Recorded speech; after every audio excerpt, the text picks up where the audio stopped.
Greeting word sounds power family. I haven't been on the Instagram nor YouTube for a while, so I just came to say greetings and bring my message. You know, I all the time while I'm living in Africa, people always be saying to me, y'all ran off to Africa. Like we ran to Africa. And I take offense with that to some degree. So I want to say to all of them, like Bob Marley said, you know what? How can I run away from myself? I can't. So with that being said, I want to just go over 13 reasons why again me, left Babylon. Okay?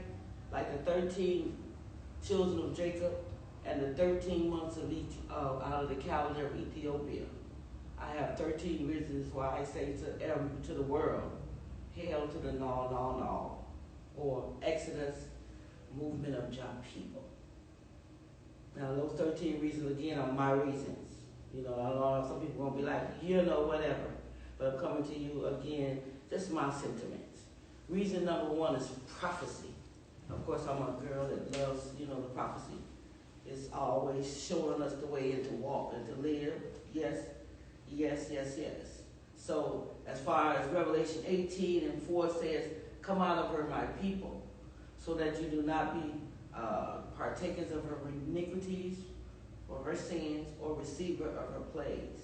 It says again, come out of her, my people, so that you do not take part in her iniquities or her sins, or lest you share in her plagues. That's a very simple and direct message. Come out of her, my children. So reason number one for me is prophecy, family, all day and all night. Now reason two is judgment. Yeah? Judgment, yeah. Of course, my name is Maud. I deal with the scales. I've always been on the scales. I don't happen to be born in that month of October, and I am a Libra. So the scales and judgment and balance has been my whole life. So with that being said, let's say according to the New York Times, what they say. They said there are more than 6.2.8 million deaths from the plague worldwide. But 17% of them occurred in the U.S. That's like saying 1 in 5 people in the world who passed away or succumbed to the plague happened to live in America. But guys, there are 196 other countries. Well, let me say it again, 196 other countries. So you're saying that one country has 1 in 5 when there's 196 different countries on earth. Again, judgment. Yeah? That's reason number 2. Reason number 3. Food security, insecurity is definitely on the rise. Unlike here, to plant some food. I know people planting food, but a lot of people in the States are not planting food. A lot of people don't even have land to plant food. So therefore that option is not open. There's not acres and acres of land where people are planting food, especially people of color. So with that being said, food insecurity, my number 3 reason, is on the rise. Now, you know me, I like to go to statistics. We like to talk, but I like to back that up. So according to Feeding in America, let's see what they say. They said 24% of the black community in America experienced food insecurity in 2020. Can you say that 25%? See, y'all are doing the math. You're doing 25%. You're saying 1 in 4 people. 1 in 4 people in America of color, that is black, went to bed hungry or semi-hungry in the richest country in the world. That makes no sense. Even with being on SNAP, even with being on WIC, even with being on school lunch programs, people are going to bed hungry in the richest country in the world. Now, that 24% of black community who are going to bed hungry or feeling any kind of food insecurity, let's see their counterparts, white people in America, because statistics, you put it out there, let's just present it. It says 3 times the rate of whites. That we experience it 3 times more often than whites. That's pretty pretty scary. Your baby going to bed hungry, your baby going to bed hungry, your baby going to bed hungry, and everybody else's baby over there is pretty cool.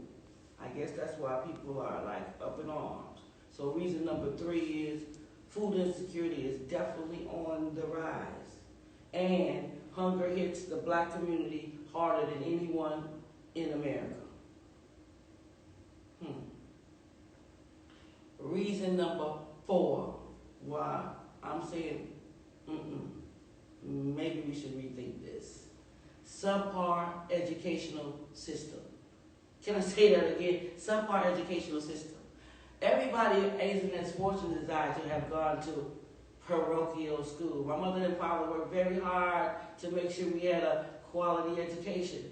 But that came at a great expense, meaning they weren't at home all the time. That means that they had to work extra jobs, to pick up a side job here or a side hustle there to make sure that they kept food on the table because they were paying for 4 or 5 kids going to parochial school to get a better shot. That's not everybody's fate. Surely not people of color. Surely not people that look like you or I. Now, what they said, according to the Condition of Education 2020, they said a high percentage of black students attend high poverty schools. 45% of black students attended high poverty schools. 45%, that means 1 in 2. You know, they like to give numbers and we got to break it down. 1 in 2 schools that are in our neighborhoods are poverty schools. 45% of our schools, 1 in 2, are deemed, I can't even say it, poverty schools. Okay, we'll take that one. While compared to our counterparts, white students are only at 8%. 8% of white students go to actually poverty schools, while 45% of black students attend high poverty schools. You know, my parents paid taxes. I'm sure y'all paid taxes. And they say, you know, the taxes is what determine what kind of education you will get. If you pay more taxes, you'll get more better schools, you'll get better schools, you'll get a better class of students, you'll get better teachers, you'll get better sports facilities, you'll get better government funding, you'll just get better, better, better. But again, that should not determine, you know, the educational system of our children. It shouldn't be determined by that. That's part of that red line, and you know, I don't go along with that because I'm a product of that. You know, we from the 60s, so we know in the 70s what happened. Fight, flight, take flight, white flight. Okay. Now, they're saying that the poverty rate is still the highest for black students in the whole of America. We have the highest poverty rate. Yeah, the highest poverty rate. Yeah, only 7%. And then let's just say this. In 2017, they had a study that said only 7% of our public school teachers are black. And only 11% of our public school principals are black. I find that kind of outrageous. So you mean like 93% of the teachers, or 9 out of 10 of the teachers in our school system who teaching our children don't even look like them, and may not have their best interests in mind, and may not understand their socioeconomic communities they come from, or may not understand the values and missions and just how we grew up, you know, in our communities might be a little bit different than theirs. I want to shout out to Urban Prep for definitely having some black teachers in there to teach my black boys. I want to shout them out. I know a lot of people be like, whatever, but big up Chi-Town, Urban Prep, 100% graduation rate, that's what it takes. And if you ain't gonna make it there, you need to leave. Because graduation is what we need. We need to see our black boys graduate and become engineers and become, you know, building cars, and people coming in, running the free zone, and people running the trade zone, and people running things. We need our boys to graduate. We need our boys to men to graduate. So, again, that's another reason why I left. Reason number 4, subpar educational system, where only 7% of the public school teachers are black, and 11% of the principals who run the whole shebang are black. So we're saying 1 in 15 of the teachers, when we say 7%, that's about 1 in 15. 1 in 15 of the teachers in there will never look like your child. If that don't make you want to say, well, maybe we may want to rethink this. Or 1 in 10 of the principals who actually run the thing, who has the power to make decisions, to change boards and to say what the curriculum might be or not be, or to say any power whatsoever, is only 1 in 10. That's scary, y'all. We need to change that. Because only if we flip that around, they would never allow that. They would never allow that. They don't even, they even talk about critical, they don't even want the story being told with critical race theory. So definitely they're not going to let you, 9 of the teachers come in there and teaching their children. 1 out of 15 is white and the other 14 is black. They're not going to allow that. I'm sorry, y'all. Let's get real. Okay? Reason number 5. Mass incarceration rate of the black male.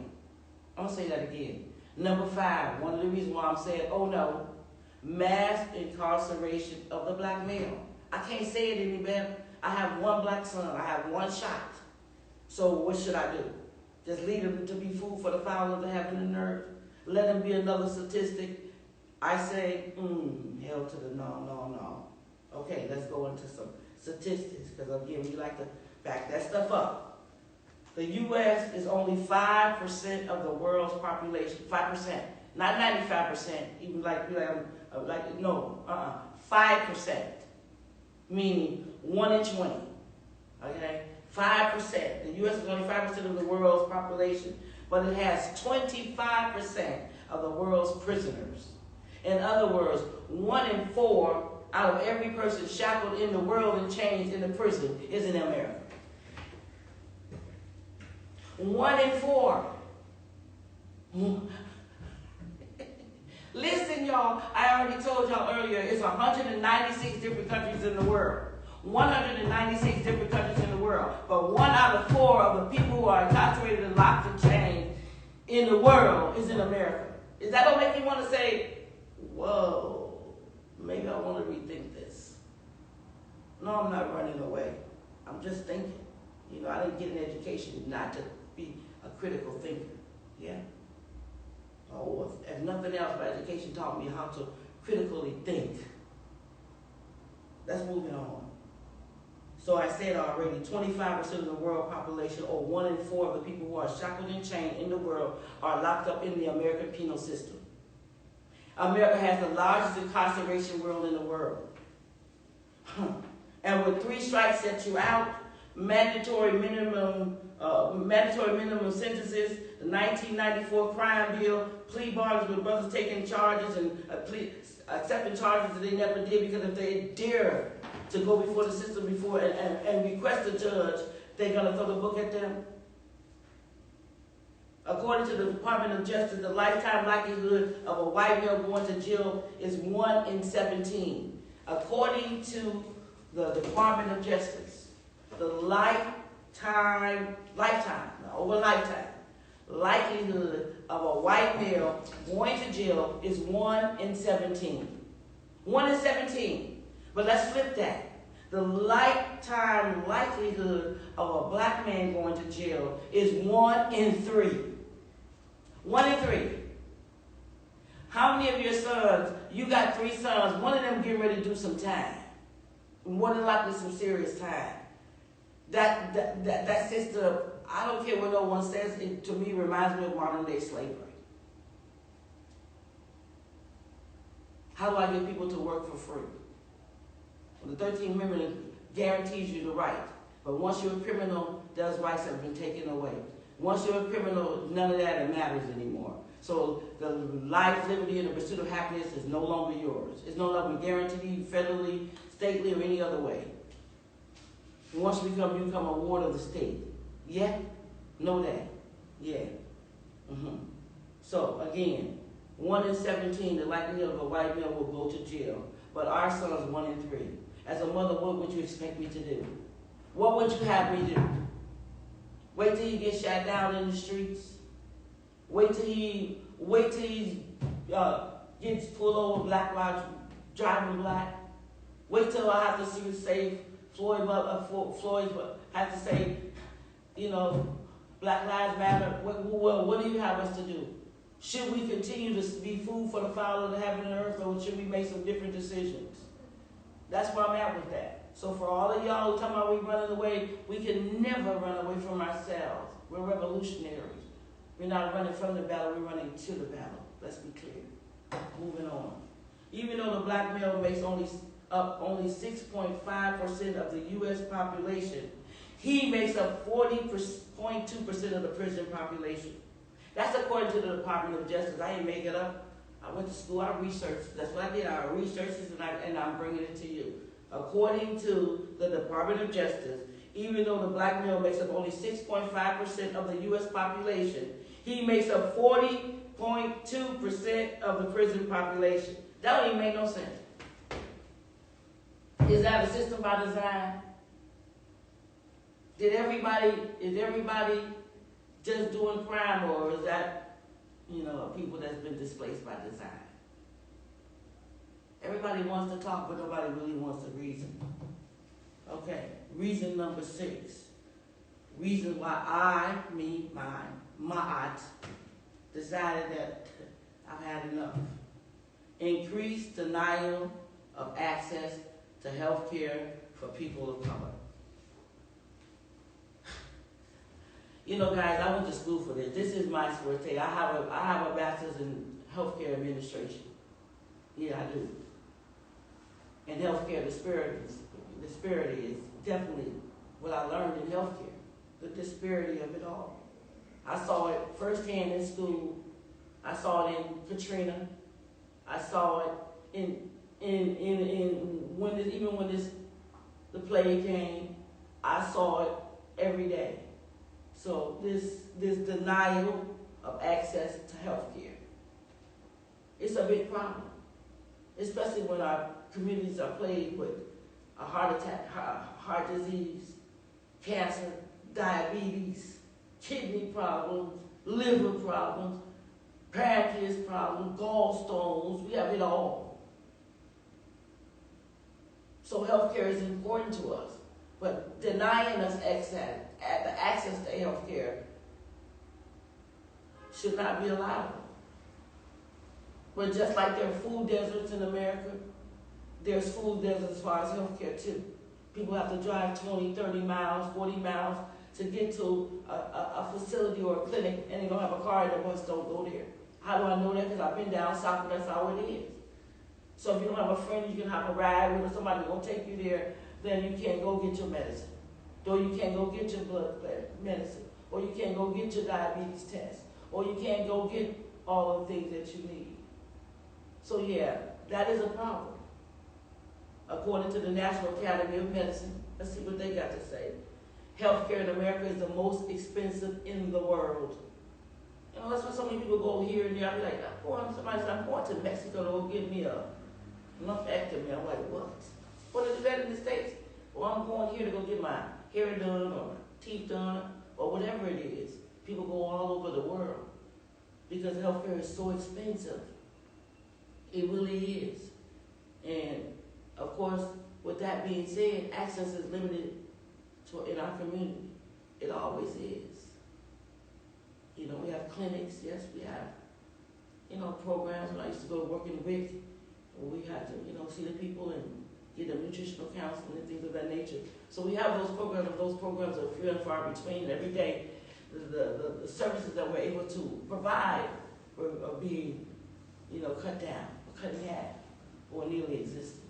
So that's a problem. Yeah? Let me drink a little water, because my mouth is dry. Yeah, here we go.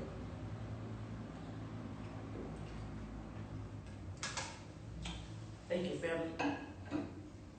Yes, so again, Black Americans, this is what I found really interesting. They said Black Americans receive lower quality health care than whites.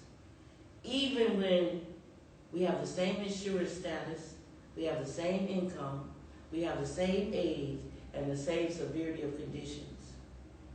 We still get inadequate health care. Even when we do have our job, even when we do get great insurance, Even when we don't have like local deductibles and all that, and we still are given subpar treatment, even when we have the same status, the same money, the same age, and the same severity of condition or disease. If that don't make you say, well, wait a minute, so cause if health is wealth and I can't get no help, nobody can see me, I can't get my test, I can't get how am I to survive? Well, good question. Reason number 7, why I say maybe, just maybe, we need to rethink this. Renters in America are running out of options. Yeah, let's be honest. Renters in America are running out of options. I just saw on the news the other day that apartments that were $1,000, they had the nerve to charge people $2,500 for the same apartment, or you can get out. Because there's so many people waiting in line, it doesn't even matter. When you can only have like a 5% rent increase or a 10% increase maximum in a year, like I used to have when I lived in an apartment, that stuff is like 50, 70% increase. 1,000 to 2,500. Yes. Like, that's a 150% increase. So who can afford to pay that? Certainly not the poor. Certainly not people that look like you or I. Mostly not even white America can afford to pay this. This stuff is really getting out of hand. I just saw another report where they said some people are being evicted at gunpoint. I didn't realize that when you got put out of your house, you were a criminal. I just thought you was a person that came up on hard times. Like as the Bible said, never for the grace of God, there go I. You know what I'm saying? I didn't know that they have to come in there like all guns drawn. Like if I wasn't a criminal, y'all is coming in my house with guns drawn. I'm gonna be one now. Like really? Like Breonna Taylor, is that the kind of way y'all come in the crib? To put me out, like nobody ain't did no crime. Remember, y'all got no warrants, y'all ain't serving no warrants. That's kind of scary. Especially when my kids is in the crib and me in the crib and maybe the husband is gone to the store or something. That could be very terrifying. What happened to Officer Friendly, y'all? When I went to school, y'all had Officer Friendly who brought us cartoons and coloring books and candy and showed us how great everything was. What happened to that? Well, getting off the topic, let's just get back to this. Again, in some states, I'm calling you out, West Virginia, it only takes 2 months from the time somebody tell you you have to leave to the time they put your ass out on the street for the eviction, from beginning to end. 2 months. Now, I used to live in an apartment when I was growing up, but that should take a year at least. I mean, you have plenty of time to get your act together and get up out of there. But not now, 2 months, from beginning to end, and they put that notice on your door till you have to leave. You and your children, you and your babies, you and your dog, you and your cat, you and your fish, whoever, y'all has to get out. Is that not helping to contribute to homelessness in America? What say you, America? According to a documentary I watched on Indo, it said 6,300 American families are evicted every day in America. 6,300 families, children, dogs, cats, whoever, grandma, grandpa, auntie, everybody. Every day? Is that possible? Does that not scare you? Like, where do you expect people to go?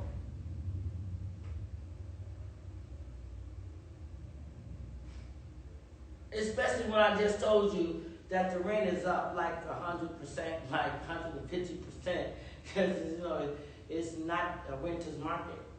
Okay? Okay, and that piggybacks to my reason number 8. Homelessness is on the rise in America. Let me say that again. Number 8, homelessness is on the rise in America. Almost 600,000 Americans didn't have a place to live in 2020, according to CNBC. almost 600,000. They say, oh, that's very small. That's a lot of people, y'all. You know, you always play down stuff when it's to play down and play up stuff when it shouldn't play up. 600,000 people don't think that's nothing. Those 600,000 people are people who want a chance. So when you say, oh, it's just $600,000, we have 300 million people in America. That's just a small percentage. Those 600,000 people do not see it that way. Come out of your bubble. Okay? All right. Some say, you know, that these people are destitute because of something like they've done to themselves, like they got mental illness, or, you know, they drug addicts, you know, or heroin addicts, you know, prostitutes, whatever, you know, some slimy people. But guys, that's not necessarily the case. Many of the homeless people have just fallen on hard times. And again, as I say, if they're fussing by the grace of God or John, there too go I. So I don't do that. You feel me? Many people just fall on hard times. Have you not ever fallen on hard times? Hell yeah, but maybe you had a family member, a friend, or somebody to pick you up or to encourage you or let you sleep in their house or gave you a bag of chotos, like me in Jamaica where they gave me some plantain and I walked 10 miles home with it, fed my kids. I'm happy with that shit. That's real. So, yeah. I don't mean how many people of color would not have ever fallen on hard times. I don't know how many, I don't know. But I see it as a mother that so many people are destined and destitute and they've lost hope. And homelessness in America is a serious business. In the richest country in the world, there should not be no tent cities.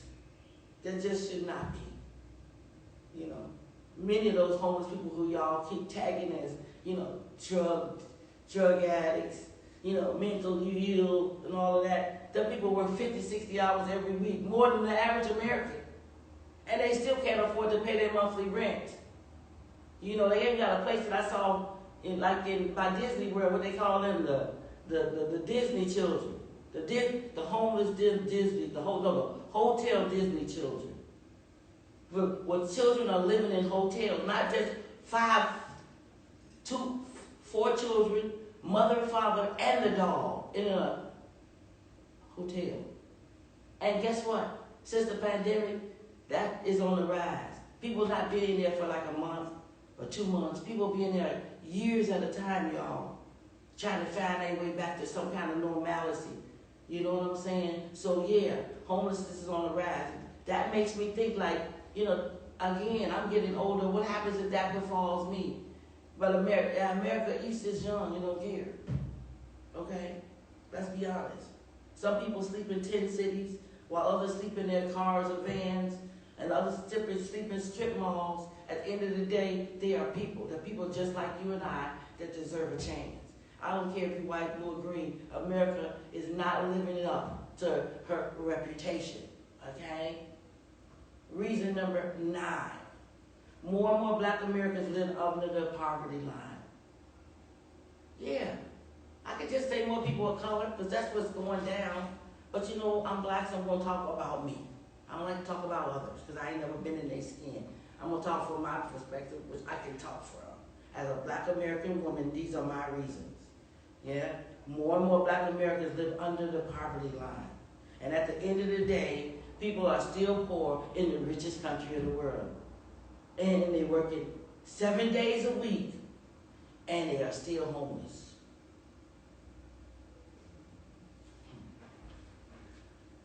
At the end of the day, people are still poor in the richest country in the world.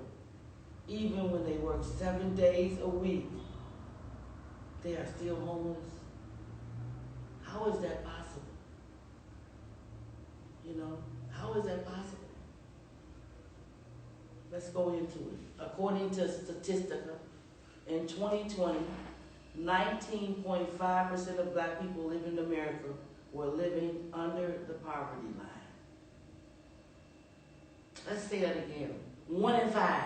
1 in 5 black people in this country, in America, goes to bed hungry or semi-hungry.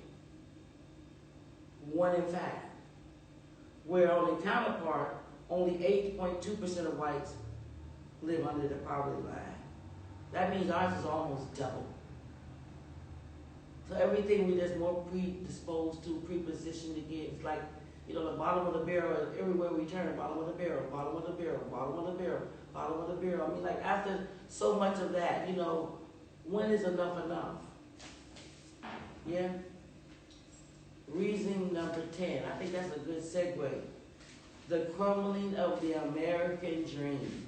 That's what we was just talking about, on real. The crumbling of the American dream. According to Harvard University, the American dream has morphed into a split-screen American nightmare. I didn't write it, they wrote it. So they said, it's a dream, split nightmare. So it's a dream for some and a nightmare for others. Which is kind of weird because I was always told as a shorty, America was the land of opportunity, the land of good, plenty, hope and success and all that good stuff. I was also told if you work hard, keep your head down, you can achieve anything and everything in America as far as upward economic mobility. That's what I was taught.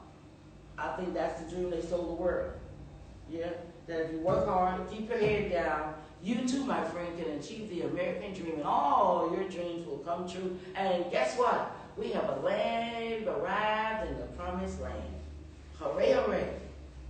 All our dreams will come true. All we have to do is land and everything will be here. Okay. Well, let me say this. At this point, the American dream is crumbling. For middle-class America, there's almost no more middle-class America. Whether you be white or black, it doesn't care. America eats or young. It doesn't care. Student debt is at an all-time high, and graduates are having to come out of school tough, and they wondering how they're going to repay these student loans. They can tell your credit, nothing can ruin your credit report faster and quicker than a student loan. Certain things, even when you get a bankruptcy, student loan cannot be considered in that. You know that, right? You can't just write that one off and forget. You can write out, Joe Blow, Joe Schmo, everybody, and they get pennies on the dollar. But not that student loan, baby. That will follow you like your birth certificate until you die. And then you're not able to pay it back. You're not able to get a job. You're not able to, the jobs are not paying with all the debt that you incurred. There is no way you coming out of college can pay like $140,000 back to somebody.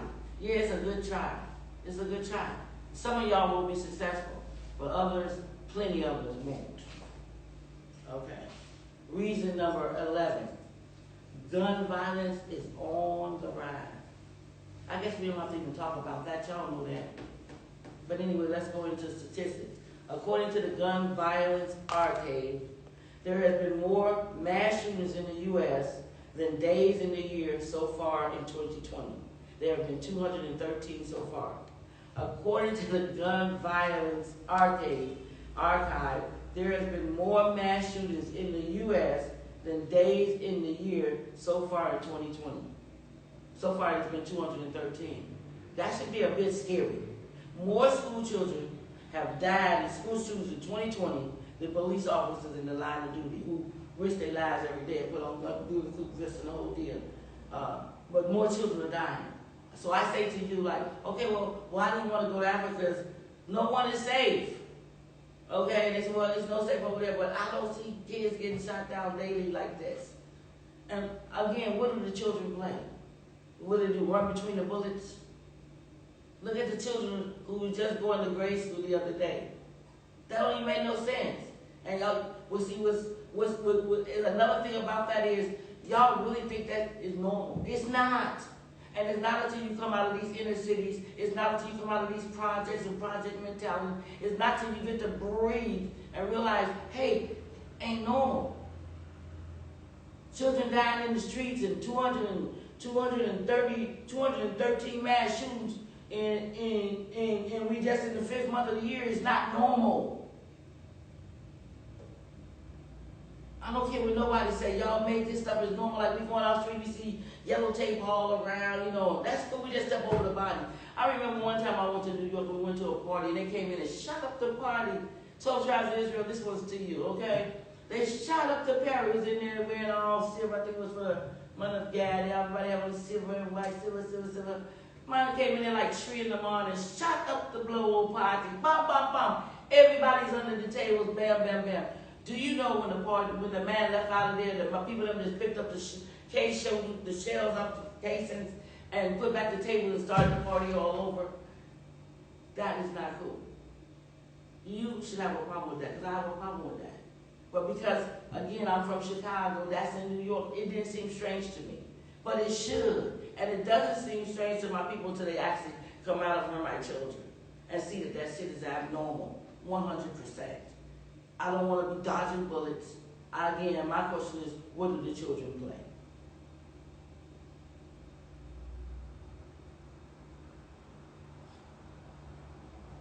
Reason number 12, 10, 2, an increase in racial profiling. Now, y'all know what we're talking about. When people like to speak in codes. When I like to speak in codes, just read the news, it'll say that. It'll show you that racial profiling is on the increase. Ask any of the people from Trayvon Martin all the way up. We can go back to Rodney King, we go to all of my sisters and brothers who had, their untimely death, shoot to the hand of whoever. You feel me? I'm tired of that biased policy. I feel like I'm being haunted like I was, in the chain gang, or when we used to go away from slavery. They got these dogs out hunting black people. You know what I'm saying? It's that same feeling like can a sister catch a breath? Let me get some water. Sometimes I get a little bit antsy, like real.